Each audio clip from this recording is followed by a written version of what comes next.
here at the Peachtree Village International Film Festival.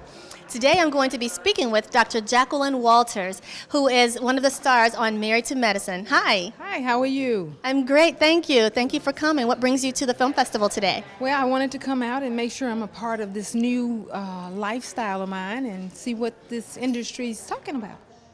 How did you actually get involved with Married to Medicine? How did that just kind of come to you, or did you go looking for it? Absolutely not looking for it. I got a phone call saying they wanted to, of course, have women who were doctors sit with women who were married to doctors. And of course, I originally thought we were going to be mentors for women who were married to doctors to understand their lifestyles. So I thought as a doctor and as a woman, I could help the wife of a doctor understand why he's always busy. Well, little did I know. It's not always just about that. Right. So when is the next series going to be taking place, or is it happening right now? The season starts on October 1st, the filming, and of course the airing is probably in the spring, early summer. Okay, so let's talk a little bit about the type of doctor you are. I understand you are an OBGYN. I am. I'm an OBGYN, of course, taking care of only women, a few little boys after birth, but for the most part, just women. Okay, so what I would like to ask you is, because there's so many different types of doctors out there that you could have chosen to be, what attracted you to being an OBGYN? Well, of course, being a woman, why not? And typically we're taking care of a well woman. And then obstetrics, of course, nothing but love. It can, of course, change on you in a minute, but it's well women. And being from Mississippi, my mother really didn't answer questions. You know, you had those girl questions and your mama would give you some off-the-beat answer that really didn't answer the question, and we had all kind of names for the body parts, and so I always felt like I wanted to educate women, and I really thought I wanted to go into just indigent care because I wanted to really give back, but now I find myself, of course, taking care of a whole plethora of women. So if someone wanted to know, at what age would you suggest they start speaking to the little girls about their women parts and, you know, what happens and what takes place about having a baby, getting pregnant? What would you tell them? I really think girls should start education the moment they're born. I mean, I think you could start by using just the correct terms for the anatomy. And you know, of course, as black women, we use every term in the world for vagina except vagina. So I think as babies, if we start talking to them, but the recommendation by the American College of OBGYN is that a girl should come in around 13, 15. So in case there's some congenital anomaly that we could detect very early, but we've now changed the recommendations where women are not doing pap smears until 21, but it doesn't mean she shouldn't come to the doctor. So the first visit should be around 15. Okay, so we are here at the film festival, and I think taking it back to the purpose that we're here for, now that you have been on Married to Medicine and you are continuing to be on there, do you think you have the acting bug? You never know. I'm learning. What advice would you give to women when it comes to mixing your work, your career, with the acting industry?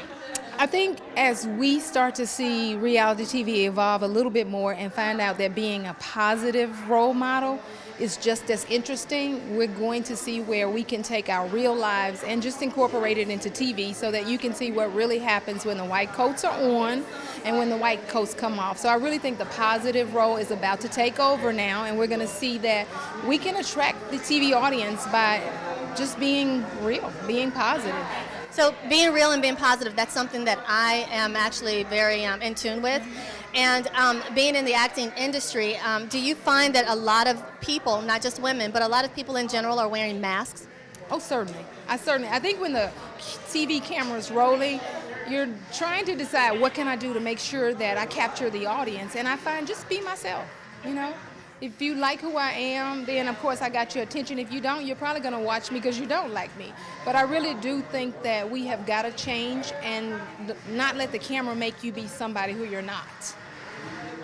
I really agree with you, because I think that if we allow ourselves to be more transparent and more vulnerable, to allow people to see the greatness that is within us, then that encourages them and inspires them to also be great, not to hide their greatness. Because I think that when you are wearing a mask, you are basically, you know, trying to keep it toned down on who you really are. And it's really important to just shine, because, I mean, we're all beautiful in our own special way. And if we allow ourselves to shine and be great, then we can allow other people to feel comfortable doing the same thing. And I think the truth about reality is we all have somebody on reality TV that person reminds you of in your family. You know, we've all got that family member where you go, I don't ever want that person on TV, because they'll say whatever, they'll do whatever. So the thing about reality TV, though, is a lot of us are willing to share our personal lives with the world. And sometimes you don't always see good and happy. Sometimes you see some sad and bad. And we've all had a moment where you hope nobody's watching me say, or wanting nobody to know you actually say or do the things you do. So, you know, reality is reality. I think people can relate to that more because they realize that everybody's not always perfect, Exactly. you know, and that gives them permission to just be, you know, because, you know, they are just, you know, who they are, and they can just be who they are. And with reality TV, there's no script, you know, so you don't get to turn it on and turn it off. You just start engaging in a conversation, and you never know what the other person's going to say that could potentially push a button and take you to the wrong place. Or sometimes you say something, and I can say the same sentence as you and put the comma in the wrong place, then it's misinterpreted as she was being mean or she was being rude, and it's not necessarily rude. It's just your interpretation of what I said isn't what I really said. Okay, so has anybody pushed your button yet? Yeah. But you know what? I'm probably emotionally retarded. Like, I don't really show emotions. I keep that in, and I kind of process it inside before it comes out. And that's just, I believe, a gift, I'll say, that I've gotten, that I've learned how not to say the first thing that comes to my mind. I try to process it and think it through to see how that may be interpreted. That may come from being a physician, because, you know, I can't say everything I want to say to patients either, because I need to get her attention. And if I just say, you're overweight, you know, that's, you know, I've lost my audience. And so I have to process what I'm going to say and think about how it's going to be interpreted by the other person. Okay, is there anything else that you'd like to share with anyone? Just thank you for having me here, and I hopefully today on the panel that we can just let the whole world know that, you know, there are multiple parts to this being on reality TV and in the whole industry. Well, I'm sure that everybody else is thinking the exact same thing that I'm thinking, that she is absolutely gorgeous. So one last question. Have you ever done any modeling, or would you ever consider it? Well, my husband is 6'9", and he has a daughter that we have by marriage who's also 6 feet tall. So I get to see the modeling world. She's out in New York and Paris and Milan modeling. So, of course, I'm home practicing with her, but I'm called the short one. So I don't know if there's an industry for us girls that aren't quite 6 feet tall. There is, I promise. There is, yeah. Thank you so much. All right, thank you, everyone. This is Dr. Jacqueline Walters with Married to Medicine. She's an OBGYN, and she's an absolutely wonderful person inside and out. Thank you. Tammy McGarity signing out for today's Spotlight.